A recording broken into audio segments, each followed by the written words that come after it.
शांति।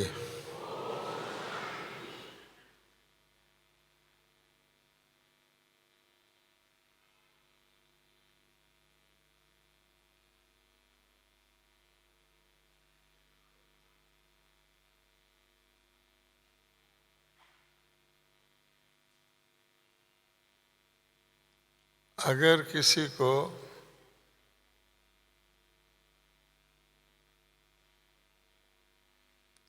बीज मिल जाए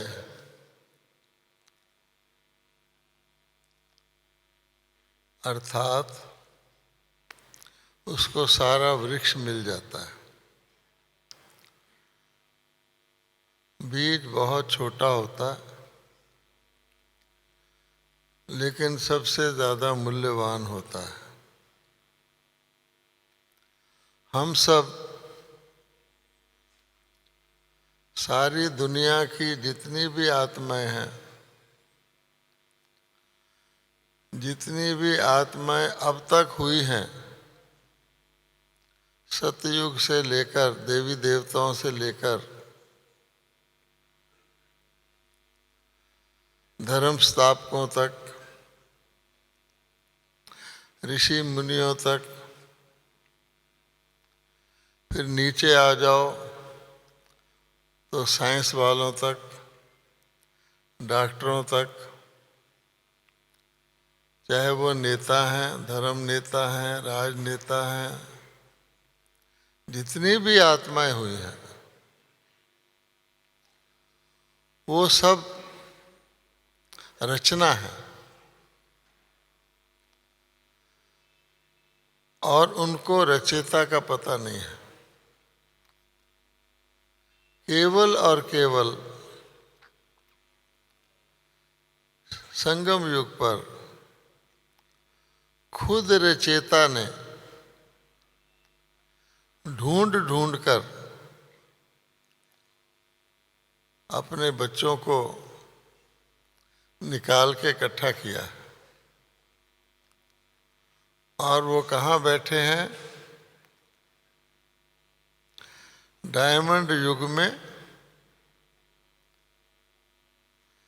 डायमंड स्वरूप में, डायमंड हॉल में बैठे हैं।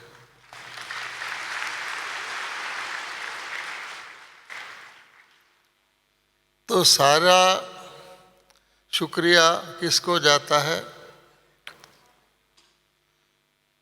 डायमंड बनाने वाले बीज को।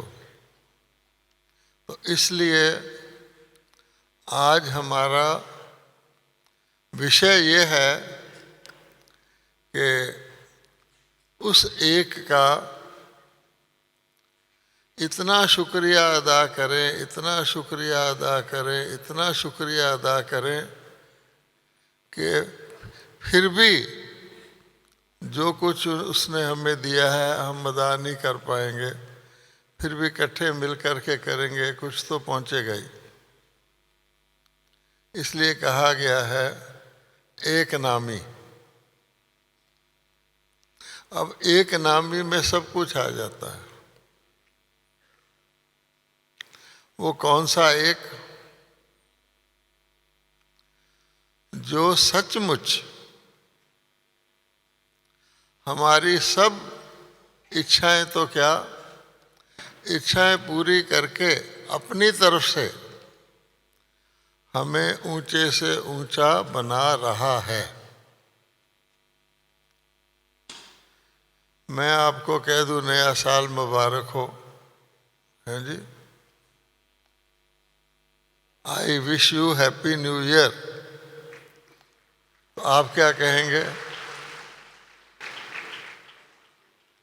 आप क्या कहेंगे? सेम टू यू, आपको भी मुबारक हो। लेकिन मुबारक हो, अब पता नहीं होता है या नहीं, ठीक है ना, क्योंकि विश है। तो विश मैंने इच्छा, चाहना। तो वो कौन है जो सचमुच गारंटी कर दे कि विश वुश नहीं, आपका तो नए साल का एक एक दिन मुबारक और 1 जनवरी के बाद 31 दिसंबर तक और बढ़ोतरी है। ये कौन कर सकता है?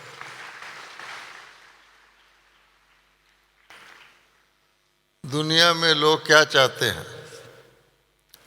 नए साल में हर चीज नई चाहते हैं, ठीक है ना। पहली बात, चाहते कितनी भी नई हो, पर पुरानी पीछा छोड़े तब तो हम नए बने। पुरानी चीज पीछा छोड़ती है आपका?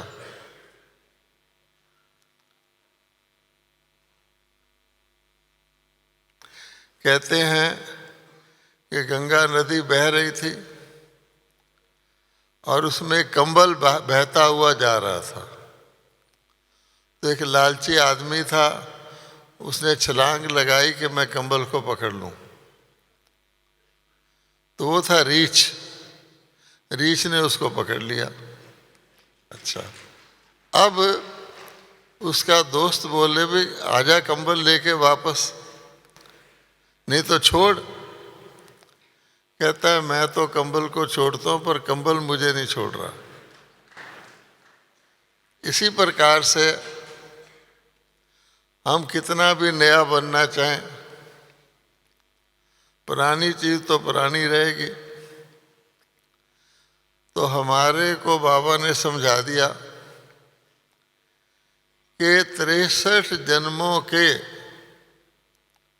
2 पुराने युगों के, जो पुराने से पुराने होने हैं और आगे जाओगे और पुराने होने हैं, उसका उद्धार हमारे सिर पर है। तो जिसका उद्धार हमने देना है वो हमें छोड़ेगा? चाहे बच्चे आपके पकड़े, कोई पकड़े, नहीं तो अपना आप शरीर ही आपको पकड़े। इसलिए वो कौन है जो सचमुच हमको पुराने से छुड़ाकर, ऐसे भी नहीं पुराने से छुड़ाकर, नए से भरपूर करके और हर प्रकार से इतना भरपूर करके कि आपको 2 युग कुछ करना ही ना पड़े। स्वर्ग मैंने स्वर्ग मौज करना है। वो कौन है? और जिसमें शक्ति है करने की, सर्वशक्तिवान है।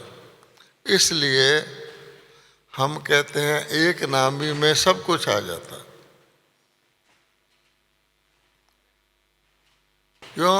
एक तो वो सच्चा है, सत्य है। तो सच्चा जो होगा वो दूसरे को भी सच्चा ही बनाएगा। और हम कहाँ पड़े हैं? झूठी दुनिया में। आज लोग हंसते तो हैं, हंसी झूठी या मिक्स, मुस्कुराते हैं वो भी नकली। फोटोग्राफर आता है, कहता है जी मुस्कुराओ, आपका फोटो लेना है। इसका मतलब क्या हुआ कि उससे पहले हम मुस्कुरा नहीं रहे थे, फोटो लेने के बाद भी हम नॉर्मल हो जाएंगे। फोटो लेना है इसलिए मुस्कुराना, झूठी। अच्छा, दिखावा। आप जानते हैं इस दुनिया का क्या वर्णन करेंगे तो आपको पता ही है। अब वो कहता है वो कौन है जो सर्वशक्तिवान है? दुनिया में कोई आपको मिला?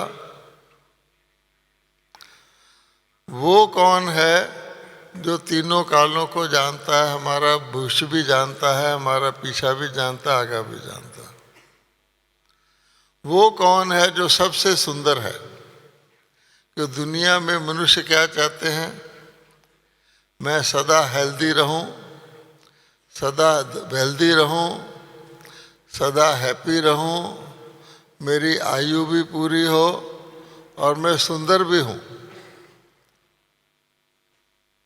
तो सब कुछ बनाने वाला वो है और हमको उसने चुना है। लोग भगवान के पीछे जाते ढूंढते हैं और बाबा कहता है मैंने आप बच्चों को एक एक को चुना है। अपनी आज की सूरत नहीं देखो, ना अपने दूसरे ब्राह्मण की आज की सूरत देखो। चुना किस लिए है? अस्पताल में कौन जाता है, मरीज ही जाएंगे ना। तो बाबा ने चुन चुन के उन बच्चों को, सारे इस लायक नहीं हैं जो कि कभी थे और आज ये हो गए हैं, उसको बाबा ने चुना कि मैंने तो, आप चाहो ना चाहो, चाहे क्लास में सोते रहो, चाहे मजबूरी से क्लास में आओ, कुछ भी करो, चाहे दिखावा करो, पर मैंने आपको, क्या कहते हैं पंजाबी में तो दूसरे को कहते तुझे बंदा बना दूंगा, तो मैंने आपको देवता बना के छोड़ना है।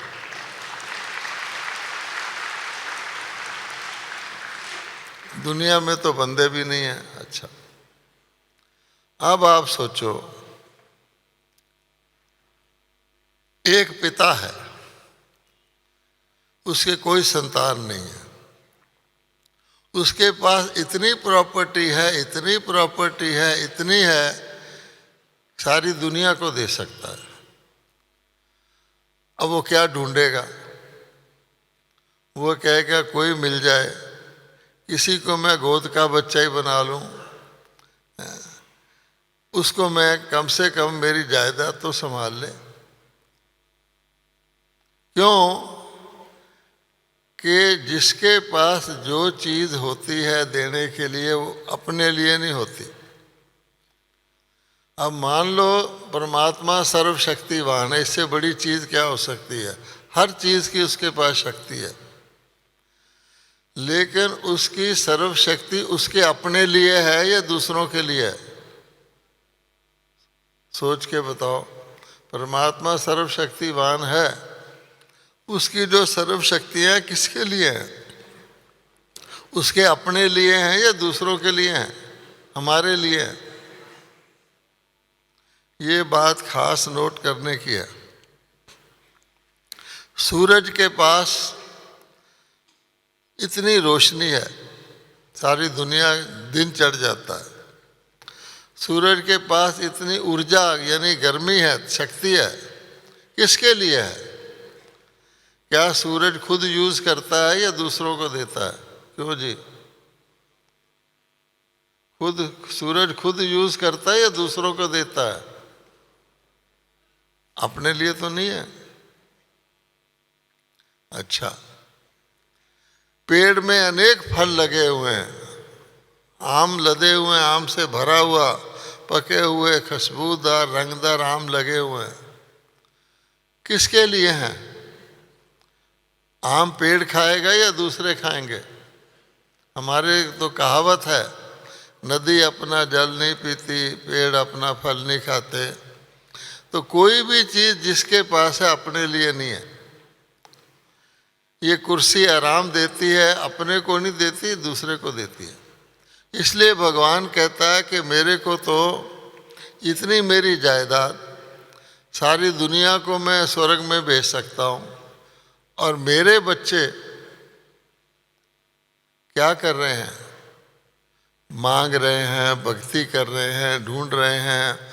इम्तिहान आ जाए तो भगवान जी पास कर देना, मुकदमा हो जाए तो भगवान जी जिता देना, ट्रेन ना मिले तो ट्रेन दिलवा देना, तो सीट दिलवा देना। ये हम कर रहे हैं, भगवान के बच्चे। इसलिए उसको तरस आता है। वो भी भारतवासी जो जिनके पास मूर्तियां हैं, यादगार हैं कि कभी तुम क्या थे, और अपनी मूर्तियों को, यादगार को देखने के लिए, जैसे मुरली में कहा है कि तुम नहाकर धोकर साफ कपड़े पहनकर दर्शन करने जाते हो अपने पूर्वजों के। अब सवाल ये है, हर व्यक्ति चाहता है मैं सुंदर बनूं और सुंदर रहूं, मैं सदा धनवान रहूं, सदा आयुष्मान रहूं। तो स्वर्ग में तो थे, इसलिए तो कोई शरीर छोड़ता है तो स्वर्गवास हो गया। और अब स्वर्ग का टाइम आ गया है और स्वर्ग बनाने वाला भी आ गया है। अब आप सोचो कि जिस एक से ही सब कुछ किसी को मिल सके,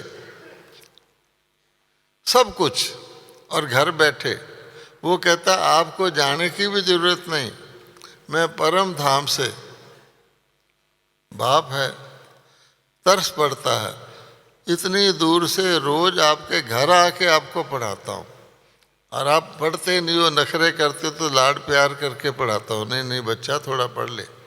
ऐसा बाप किसी ने देखा? और है क्या, हमको जी देवता बनाना है। अब आप सोचो कि आप मन में जिसका ध्यान करोगे उसी की चीज आपके मन में आएगी। आप अगर किसी अपने मित्र का ध्यान करोगे तो मित्र मन में आएगा, ठीक है। आप गरम गरम हलवे का ध्यान करोगे तो हलवा मन में आएगा, ठीक है। आप बढ़िया वस्त्रों को जो ध्यान करोगे वो मन में आएगा। अच्छा, अब वो कहता है मुझे मेरे में ध्यान लगा लो तो जो कुछ आपको चाहिए सदा के लिए आपके मन में आएगा। तो हमें ध्यान उसका करना चाहिए या तंग करने वाली चीज़ों का करना चाहिए? ऐसा ना हो जाए, ये ना हो जाए, पता नहीं क्या होगा, ये करना चाहिए। इसलिए बाबा ने कहा एक नामी, एक में सब कुछ आ जाता है। और हम भक्ति में गाते रहे हैं, क्या गाते रहे? तुम माता पिता बंधु सखा सब तुम ही हो, गाते रहे कि नहीं गाते रहे? अच्छा, हमें सद्बुद्धि दे दे, हमारे विकार खत्म कर दे, जो हमको चाहिए उसको याद करते रहें। अब मम्मा की मुरली आपने सुनी, एक छोटी सी मुरली है, लेकिन उसके अंदर एक लाइन को पकड़कर मम्मा ने इस शानदार तरीके से सारे ज्ञान को सिद्ध किया है जो कोई नहीं कर सकता सिवाय सरस्वती मम्मा के। आप सोचिए कि हमारे बड़े टीचर तो हैं ही, सरस्वती जिसको नाम दिया गया, एक लाइन पकड़ के मम्मा ने पूरे का पूरा आगा पीछा हमको समझा दिया। तो रोज जो बाबा हमको टिकलू टिकलू करता है कि बच्चे, तो ब्राह्मण कितने खुश हैं कि हम सबको बाबा ने क्या से क्या बना दिया। अब यहाँ आके देखो जरा, सुबह के वक़्त अमृत वेले देखो, दुनिया के लोग खराटे भर रहे होते हैं, यहाँ ब्राह्मण बाबा से शक्ति लेकर गुण लेकर के निकल रहे होते हैं। एक मेरे पास साइकिल वाला आता है कॉलोनी से, कहता है जी मेरे को साइकिल निकालने की जगह नहीं मिलती उस वक़्त। क्या बाबा ने रचा है, ये तो एक जोन है, अगर सारे वर्ल्ड के बीके कहीं दिख जाए किसी को तो क्या कहेगा, अभी हाथ जोड़ के सरेंडर कर देगा। क्यों? बाबा ने वो चीज़ दे दी है जो दुनिया को मिल ही नहीं सकती, वो सोच ही नहीं सकती। इसलिए फिर वही बात आ जाती है, एक नामी। अब हमें क्या ज़रूरत है कि एक नामी से हट कर के और चीज़ की तरफ ध्यान दें। किसी को हीरा मिल जाए और वो कौटियों को ढूंढता फिरे तो क्या कहेंगे, इसको हीरे की बेचारे को परख नहीं है, या इसका स्वभाव है पुराना। बाबा कहता है परख तो है, पर पुराना स्वभाव होता है ना, वो जाता नहीं। आपको पता है कि एक राजा था, वो जंगल में गया, उसने देखा एक बहुत सुंदर मनुष्य का बच्चा ऐसे ही जानवरों के बीच में पड़ा है। उसने अपने आदमियों को कहा इसको ले आओ। मनुष्य का बच्चा था पर वो भाषा भी जानवरों जैसी बोल रहा था, चल भी जानवरों की तरह रहा था, बहुत समय से जानवरों के साथ रहता था। पर उसके बाजू में ठप्पा लगा हुआ था राजकुमार का, क्योंकि पहले वक्त में राजकुमार को कोई बदल ना ले, वो एक ठप्पा लगा देते थे। धीरे धीरे राजा ने उसको ठीक किया। उसको पहले दिन उसने कहा राजकुमार है, उसको पलंग पे सुलाया, वो तड़पे। धरती पे लेटाया तो खुश, क्योंकि उसको धरती पे लेटना आता था। तो इसी प्रकार से हमको पुराने मेन प्रॉब्लम क्या है, भगवान तो अथा दे रहा है, हम लेने को भी तैयार हैं, इच्छा भी रखते हैं। कौन होगा जो कहे कि मैं सज्जू की बादशाही ना ले लूं? हाथ उठाएंगे, त्रेता के ऊपर कोई हाथ नहीं उठाता। अच्छा, लेकिन फिर प्रॉब्लम क्या है? प्रॉब्लम ये है कि भरे हुए गिलास में अब और क्या डाल सकते हैं? पहले खाली करोगे तो भरेगा। जैसे रेलवे में होता है, सवारियाँ उतरने को भी जोर लगाती है, चढ़ने को भी जोर लगाती है, गेट पे अड़ जाती है, ना वो चढ़ पाते हैं ना वो उतर पाते हैं। इसलिए पहले उतारोगे तो जगह बनेगी। तो जब हमारे ऊपर 21 जन्मों का बोझ है तो भगवान कहता है उसका भी मैं प्रबंध कर देता हूँ, और दुनिया में कोई ऐसा नहीं है जो आपका उधार भी चुकतू कर दे और आपको माला माल कर दे। 63 जन्मों का बोझ, आप सोचो, 63 जन्मों का बोझ हमें दिखता नहीं। ये जो हमें उदासी आ जाती है, अचानक मूड बिगड़ जाता है, मुरली में मज़ा नहीं आता है। अब किसी को बदहजमी हो, उसको कहो खीर खा ले, उसको खीर अच्छी लगेगी? नहीं, क्योंकि बदहजमी है। इसलिए भगवान कहता है कि एक होती है डायबिटीज़, डायबिटीज़ मैंने वो बीमारी जिसमें शुगर से बचा जाता है। एक होती है स्पिरिचुअल डायबिटीज़। तो ब्राह्मणों को कौन सी डायबिटीज़ होती है? स्पिरिचुअल, चाहे वो यंग एज के हों। स्पिरिचुअल डायबिटीज़ का क्या मतलब है? बाबा मुरली शुरू करता है मीठे मीठे, ठीक है, मीठे मीठे, उसको स्पिरिचुअल डेबिलिटी है। तो क्या बाबा कहेगा मीठे मीठे, उसके अंदर ही नहीं जाएगा मीठे मीठे, क्या किया जाए? भगवान खुद कह रहा है मीठे मीठे, पर उसके अंदर ही नहीं जा रहा। क्यों? ये स्वभाव बिगड़ा हुआ है। जिसने उसके लिए भी ईर्ष्या करनी है, उसके लिए भी बुरा सोचना है, उसकी भी गलतियां देखनी है, हैं जी, उसको मीठा अंदर कैसे जाएगा? तो गुण होंगे तो मीठा जाएगा। इसलिए भगवान कहता है यहीं अड़ जाता है, जैसे ट्रेन के गेट पे अड़ जाते हैं ना, अड़ जाता है। भगवान कहता है मीठे, और खुद भी बेचारा परेशान है। बाबा मुरली में कहता है ये गुण धारण करो, और कुछ ना सही सबके लिए शुभ भावना रखो, ठीक है? तो मुरली सुनते हैं त्रेता युग वाले क्या करते हैं फिर? शुभ भावना, अंदर चल, जोर से कहते हैं, यहाँ अड़ जाती शुभ भावना।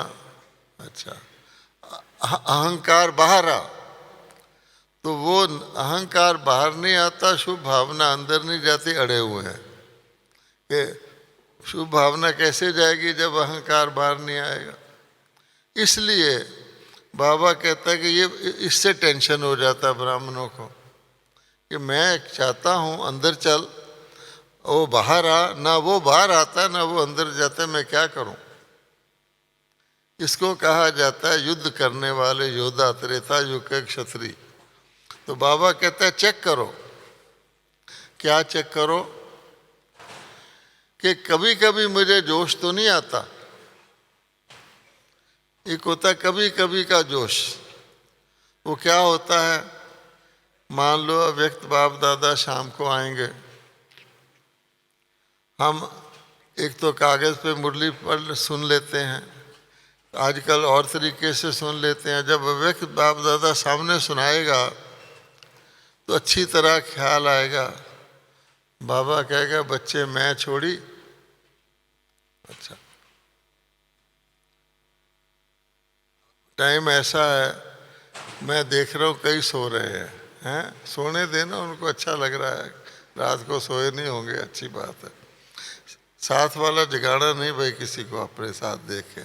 अच्छा, अब देखो ये चीज़ ही ऐसी है, मुरली से नींद तो आ ही जाती है बड़ी। सबसे ज़्यादा मस्ती नींद कब आती है? क्लास में नींद आती है। योग में तो बहुत अच्छी आती है, वो समय थे हम अति इंद्रिय सुख में चले गए।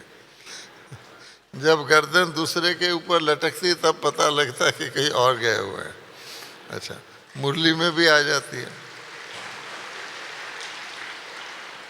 इसमें किसी का कसूर नहीं है, क्योंकि जब कुंभकर्ण मारा गया था तो उसकी पत्नी का नाम था निंद्रा देवी। तो निंद्रा देवी विधवा हो गई। अब निंद्रा देवी विधवा हो गई, वो तो रावण की नगरी में रहती थी, बहुत फैशनेबल थी, रात को क्लब में जाती थी। अब वो विधवा हो गई तो उन्होंने कहा खबरदार, सफ़ेद कपड़े पहन ले और घर में रहना विधवा की तरह। वो बेचारी 6 महीने में उदास हो गई बिल्कुल कि मेरा तो सब सिस्टम बंद हो गया। फिर पंचायत बैठी कि इसका कुछ करो। तो उन्होंने कहा अच्छा ठीक है, ये सत्संग में जा सकती है। अच्छा अच्छा, अब बेचारी को सत्संग में जाना अलाउड है, तो आ जाती है तो आपको पता तो लगता नहीं भी कौन करवा रहा है ये, तो निंद्रा देवी करवा रही है अपना काम। अच्छा, तो कहने का मतलब क्या हुआ कि बाबा कहता है ये देखो कि बीच बीच में मुझे जोश आए, अरे बाबा ऐसे कह रहा है, टाइम थोड़ा जल्दी कर। तो हमने तीर कमान उठा लिया, तो समझो त्रेता वाले हैं। क्योंकि कोई चीज़ भी जो जोश के वश में की जाए, खास अटेंशन करवा के की जाए, जैसे हमारे भारत में भक्ति में दिन त्योहार आ जाता है, उस दिन फाका भी रख लेते हैं। आजकल तो उसका भी रूप बदल देते हैं, दूसरा अनाज खा लेते हैं। आजकल तीर्थ भी करे आते हैं, दान भी कर देते हैं। वो एक दिन का जोश है, जैसे एक दिन का नया साल आएगा। तो बाबा कहता है मैं इसलिए नया साल नहीं बनाता, नई दुनिया बनाता हूँ, क्योंकि वो आ गए उसमें तो चलेगी चलेगी, फिर आपको प्राणा नहीं आ सकता। इसलिए जो कुछ करना है उसको अपना नेचुरल स्वभाव बनाएं। कभी भी टाइट होके सख्त होके कोई काम करोगे तो वो ज़्यादा देर चलने वाला नहीं है, बल्कि उसके बाद आपको और डिप्रेशन आएगा कि भाई मैं आज नहा धो के सुबह मुझे डायमंड हॉल में जाना है, तो मैं 3 बजे ही नहा के अच्छी तरह आके बैठ जाऊं। उसके बाद क्या होगा, डायमंड हॉल से जाके 2 घंटे सो जाएंगे, भाई मैं तो जागा था। तो ऐसे नहीं होने वाला है। तो नेचुरल स्वभाव में क्या आता है, धैर्यता। आपने देखा देवता कैसे चलते हैं, रामलीला देखी है ना, तो रामलीला में राम को कैसे चलता हुआ दिखाते हैं, वो बड़े स्टाइल से चलता है। कहने का मतलब तेज नहीं चलता, कोई भी देवता तेज नहीं चलता। हमारी दादियाँ कभी तेज नहीं चलती। मुझे अच्छी तरह याद है, बहुत साल पहले मम्मा दिल्ली आई थी, बहुत साल पहले, थोड़े से स्टूडेंट होते थे। तो रेलवे स्टेशन पर 2 लाइन बना के 20-25 बहन भाई मम्मा से दृष्टि ले रहे थे, और उधर ट्रेन जो थी, मम्मा का डब्बा दूर था, तो ट्रेन ने सीटी दे दी। तो मैंने देखा मम्मा ने दृष्टि देने में की स्पीड तेज नहीं की कि भाई जल्दी जल्दी करो मेरी गड्डी जाने वाली है, उसी तरह देती रही। फिर गार्ड ने झंडी दिखा दी और ट्रेन ने दूसरी सीटी दे दी। हमने कहा मम्मा, फिर भी मम्मा ने अपनी वही स्पीड रखी। अच्छा, जब सबको दृष्टि दे दी, मम्मा ने डब्बे तक जाना था, तो भी मम्मा ने तेज स्पीड नहीं की, उसी स्पीड पे डब्बे पर गई जिस पे वो बैठी थी, और गाड़ी तब चली जब मम्मा बैठ गई। यहाँ भी आप अव्यक्त बाबा दादा को देखते थे, इसको कहते काल जीत। यहाँ भी आप अव्यक्त बाप दादा को देखते थे, लाइन लगती थी, गाइड बोले कहे जल्दी कर, पर अव्यक्त बाप दादा ने कभी जल्दी नहीं की, एक से दूसरे को बताने में चाहे 100 बंदा खड़ा हो, 100वें को भी उसी स्पीड पे देगा। इसको कहते हैं धैर्यता। धैर्यता को कहते हैं सब्र, और सब्र का फल मीठा होता है। तो अर्थात अगर हमने बोलने में तेजी कर दी, चलने में तेजी कर दी, सोचने में तेजी कर दी, तो समझो कि गड़बड़ है। ये कलयुगी सिस्टम है। तो इसलिए धैर्यता का मतलब है जिस ड्रामा को हम जानते हैं, अगर ट्रेन ने मिस होना होगा तो होगी, नहीं होना तो कभी नहीं होगी। पंजाब में एक लाला जगत नारायण होते थे, अखबार के एडिटर जलंधर में। माउंट आबू आए थे, मेरी ड्यूटी लगी थी उनका ध्यान रखना। तो उनको मैंने स्टेशन पर छोड़ने भी जाना था। तो उन दिनों यज्ञ में कारें वारें नहीं होती थी, एक टैक्सी होती थी। ब्रह्मा बाबा भी टैक्सी में ही जाते थे। उसको बुलाया गया तो लाला जी बार बार घड़ी देखें। मैंने कहा लाला जी कोई नहीं, आप चढ़ जाओगे ट्रेन में। कहे अच्छा देर ना हो जाए, देर ना हो जाए। फिर मैंने उस ड्राइवर को कहा इनको बताओ कि तुम कितने साल से यहाँ हो, किसी की ट्रेन मिस हुई? उसने कहा जी नहीं हुई। तो कहने का भाव ये है कि जब हम ड्रामा को एक्यूरेट मानते हैं, मिस होने में भी कल्याण हो सकता है, क्या पता ट्रेन को आगे कुछ हो जाए। इसलिए धैर्यता, तो जो धैर्यता तब हो सकती है अगर हम नेचुरल रहें। मान लो अगर किसी दिन आप कोई चीज़ मिस कर रहे हो तो आप उससे परेशान हो गए कि ओहो ऐसे धक्का मार के, जैसे आजकल लोग बूढ़ी माता को भी धक्का मार के बस में चढ़ जाते हैं, वो धैर्यता नहीं है। तो देवी देवताओं का चाल क्या है, वैसे का वैसे ही नेचुरल रहना। तो आपने ये देखना है, अगर हमने सतयुग में आना है, सूर्यवंश में, तो हमें हर चीज़ नेचुरल करनी चाहिए। और अगर हमने कभी तेज कभी स्लो किया तो बाबा कहते हैं जैसे किसी का बीपी हाई हो जाए, लो हो जाए, या कोई प्लेन कभी नीचे आ जाए कभी ऊपर, वो हेल्थ की निशानी नहीं है। तो कहने का भाव क्या हुआ, एक नामी बनने से, क्योंकि उसके पास सब कुछ अच्छा ही अच्छा है, वो आपको शक्ति भी दे सकता है, आपको गुण भी दे सकता है, ज्ञान भी दे सकता है। इसलिए एक बाबा को पकड़ लो तो बेड़ा पार है। एक के सादे सब सदे, सब सादे सब जाए। आप जड़ में पानी दोगे तो सब जगह पहुंच जाएगा, चाहे एक गिलास पानी हो सबको पहुंचेगा। तो इसलिए एक नामी के बाद जो लास्ट शब्द आता है वो है इकोनॉमी।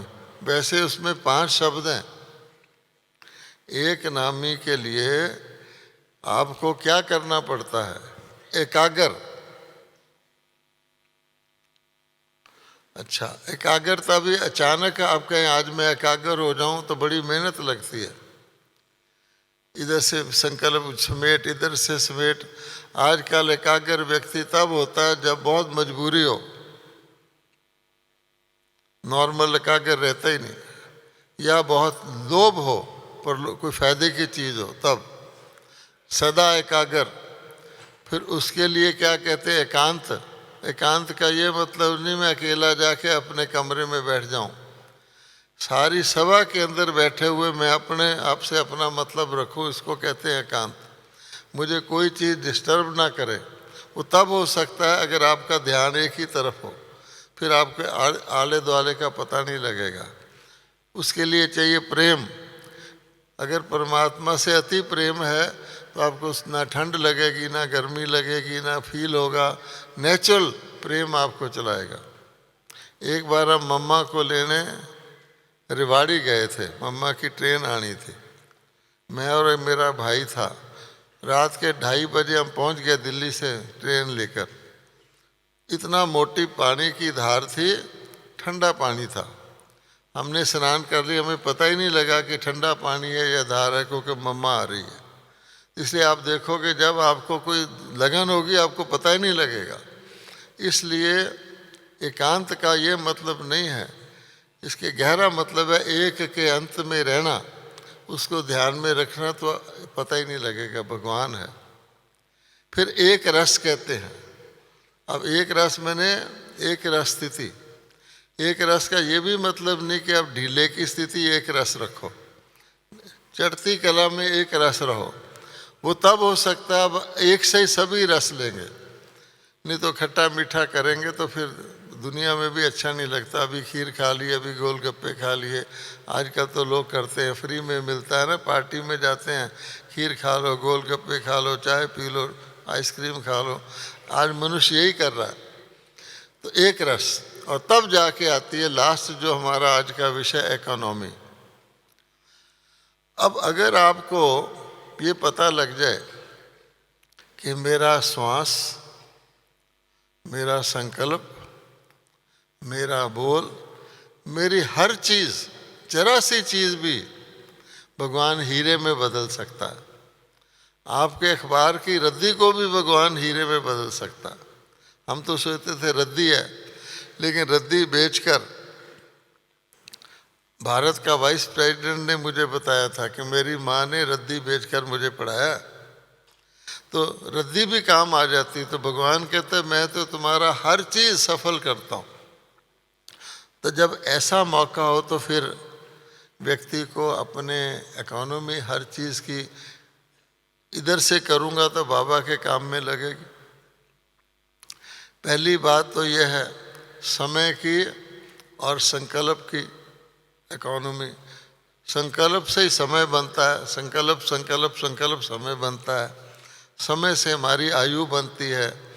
बाबा ने कहा आप सोचो संगम युग कितना बड़ा है, एक जन्म से भी कम, और उसमें हमें प्राप्ति कितनी है।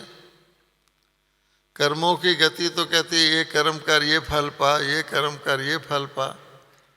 कितना का फल आप कर्मों से पालोगे। एक गोभी का बीज बो, एक गोभी उगेगी छुट्टी। एक पत्ता गोभी बो, एक पत्ता गोभी उगेगी, एक कर्म का एक फल। मटर बोएंगे तो एक मटर बोएंगे, बहुत सारे निकलेंगे, लेकिन थोड़ा सीजन खत्म। सेब बोएंगे, एक सेब बोएंगे तो सालों साल चलेगा, फिर भी खत्म।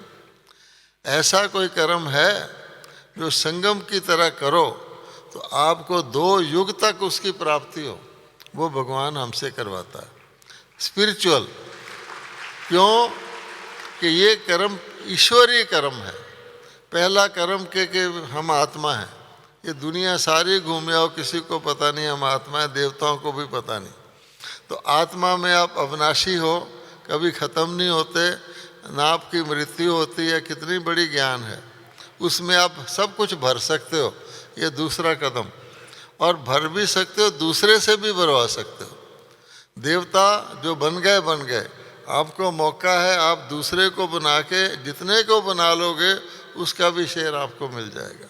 तो ऐसा कर्म ज्ञान मार्ग में किसी को लाना, जो बाबा कहता है सेवा और खुद धारणा करना, इसका फल है कि जरा सा करो तो पद्मा पदम बाबा कहता है, उसके आगे तो गिनती नहीं होती, इतनी आपकी कमाई हो रही है। बाबा ने समझाया भी है कि एक के साथ 0 लगाओ फिर 0 लगाओ, ऐसे आपकी कमाई होती है। बाबा कहा पदम बन गए, कदमों में पदम।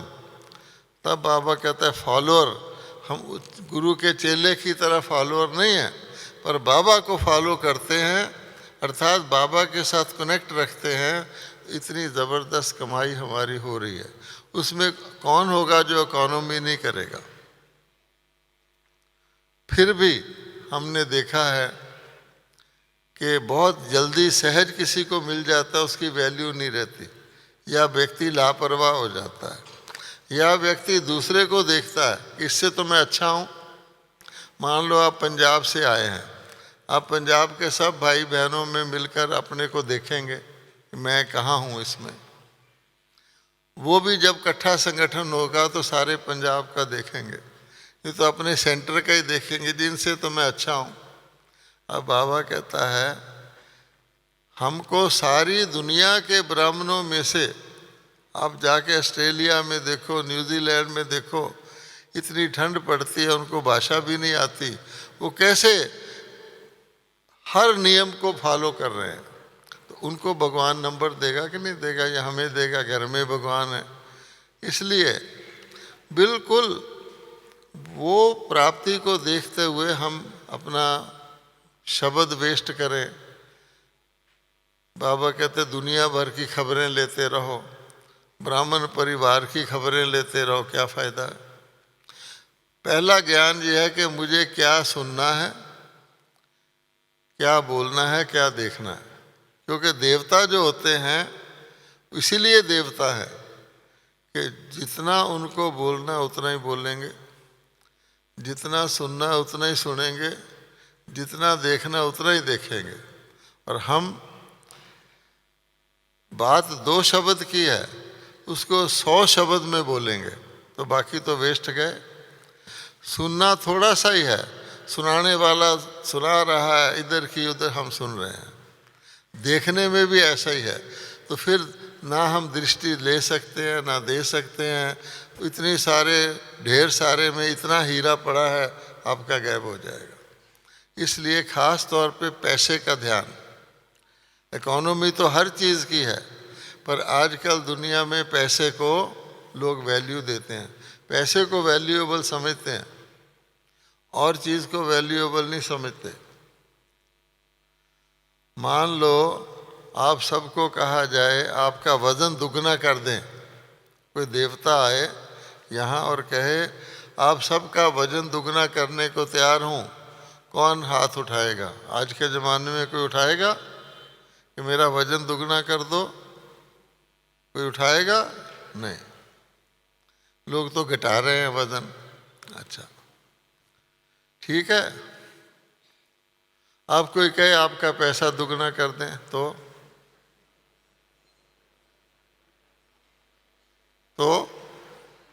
सब तैयार हो जाएंगे।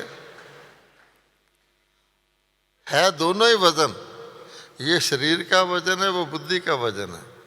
2 दिन पहले भी बाबा ने कहा है कोई चीज़ रख लोगे तो तुम्हारा अंत समय बजाय तुम बाबा याद आए वो चीज़ याद आ जाएगी।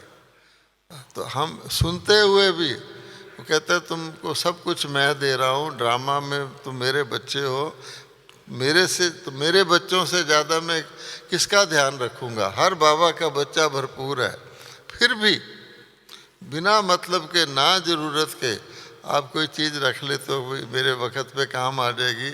तो बाबा कहता है वही आपको फंसाएगी। ये सोने का पिंजरा है, इसका गेट खुला है, तो आप आ सकते हैं जा सकते हैं। तो हर ब्राह्मण सोचता है गेट खुला है, जब बंद होने लगेगा मैं बाहर निकले आऊँगा। इसी में गड़बड़ है। वो कहता है कि खुला है, अगर तुम्हारी कोई लागत रहेगी तो तुम बाहर निकलने की बजाय उस चीज़ को भी ले आऊँ बाहर, बस गेट बंद। ये पक्की बात समझ लीजिए, जितना कोई बात भी हो वो भी मन में नहीं रखनी। देवता लोग अंदर बाहर एक होते हैं, किसी बात को अंदर रखना भी बोझ है। आप देखेंगे किसी से आपकी अनबन हो गई या आपने किसी से कुछ छुपाना है, किसी को झूठ बोलने की आदत हो जाती है कि जी आज क्यों नहीं आए अमृत वेले। सीधा नहीं कहते जी मेरे को आलस आ गया था, आज मेरा सिर दर्द था। अब झूठ ही बोला ना। अच्छा तुम कह दो भी मेरे आज आलस आ गया था तो हल्के रहोगे। अब इस तरह की छोटी छोटी जो झूठे हैं वो फिर हमें अंदर कुछ बाहर कुछ सिखा देती है। आजकल लिफाफा देने का रस्म है, आपको पता है, पैसा लिफाफे में देते हैं। अच्छा पहले यज्ञ में था कि भंडारी में डाल दो, दाएं हाथ को ना पता लगे बाएं हाथ को क्या है। अच्छा क्योंकि मैं लिफाफा दे रहा हूँ। अच्छा अब लिफाफे में क्या है वो तो खोलने वाले को बाद में पता लगेगा जब मुझे गिफ्ट मिल चुकेगी, है ना। ऐसे भी हैं। फिर क्या करते हैं, जरा सी कोई सुविधा मिल जाए, कोई कह जी मुझे थोड़े से इतने पैसे दे दो तुमको मैं बढ़िया अकोमोडेशन दे देता हूँ, तो जैसे दुनिया में होता है कि नहीं, वो कहेंगे हाँ चलो। अच्छा बाबा कहता है मेरे टेस्ट हैं। इस दुनिया में आप कुछ भी उठा सकते हैं। कर्म की गति बहुत गहरी है। आप यज्ञ से कुछ भी ले जा सकते हैं।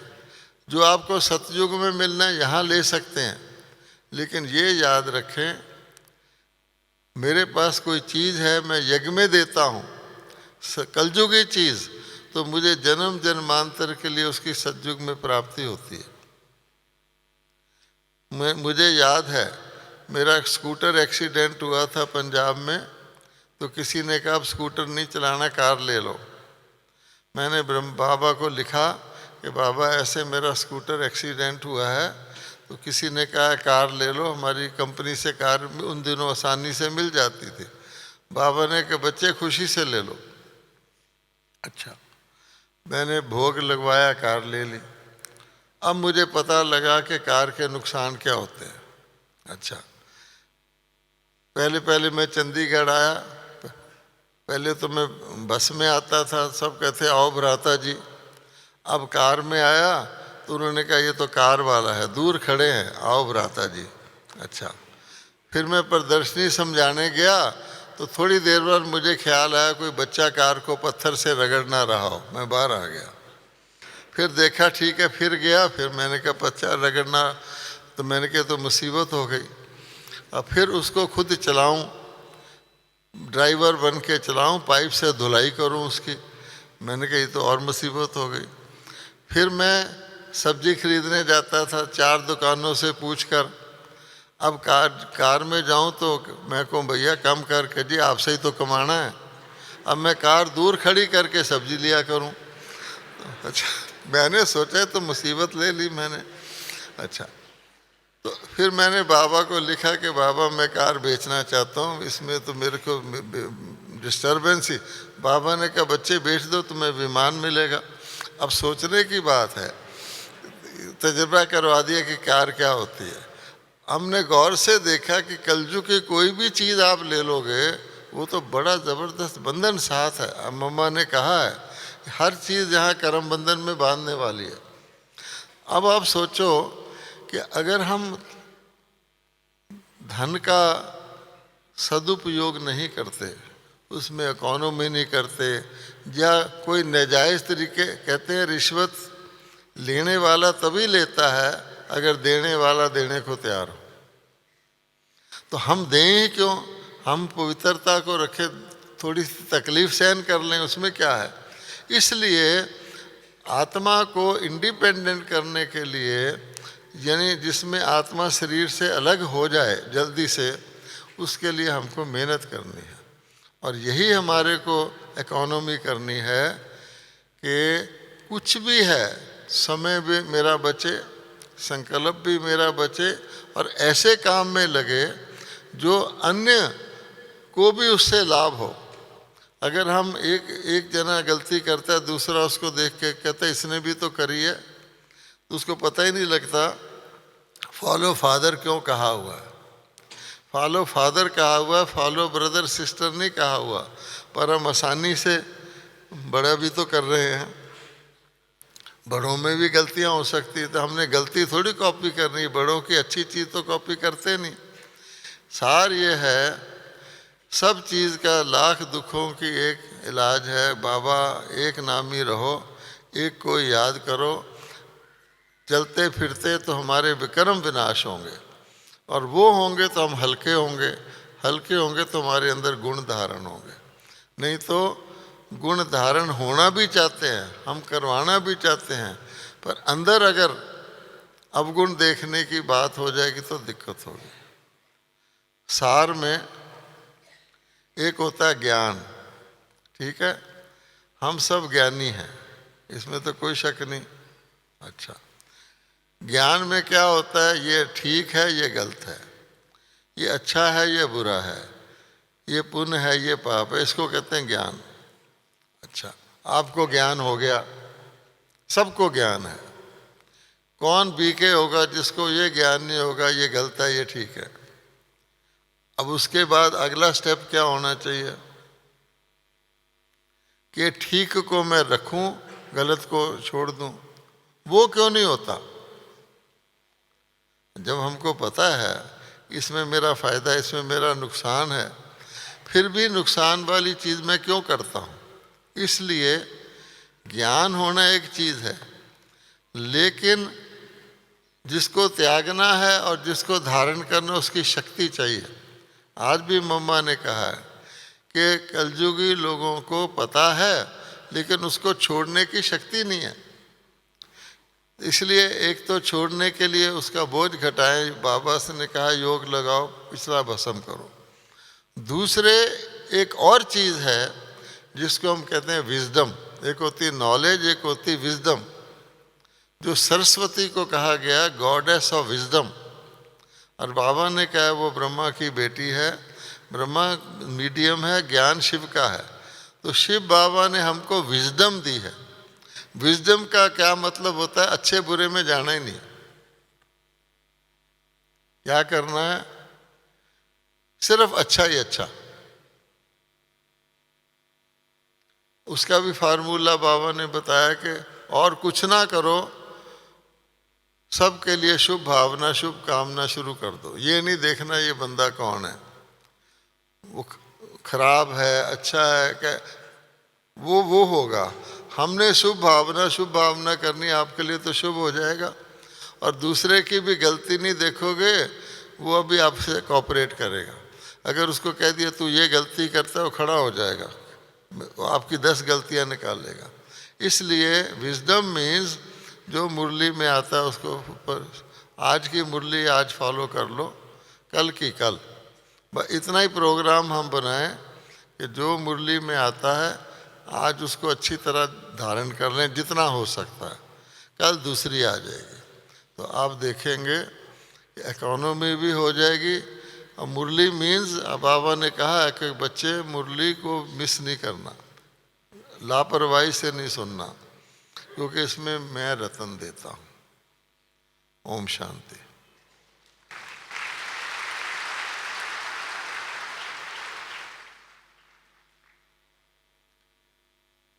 ताली बजाने से आधा तो वहीं खत्म हो जाता है, इसलिए बाबा ने कहा दिल में रखो।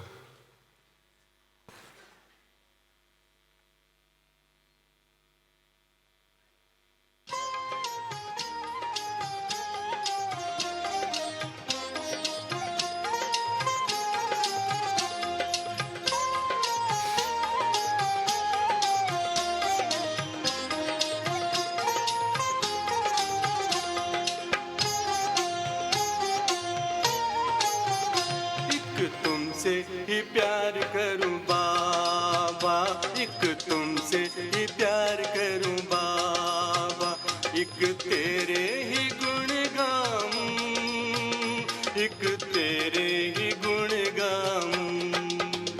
एक तुमसे ही प्यार करूं बाबा, एक तुमसे ही प्यार करूं बाबा, तेरी याद की शीतल छैया में, तेरी याद की शीतल छैया में सब सुख तुमसे पाऊं, सब सुख तुमसे पाऊं।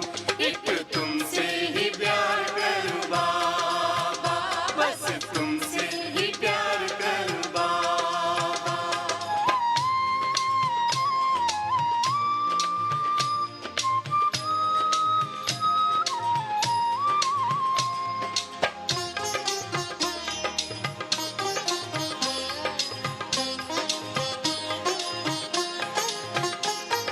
कहता है मन दिल की धड़कन, न्योछावर है मेरा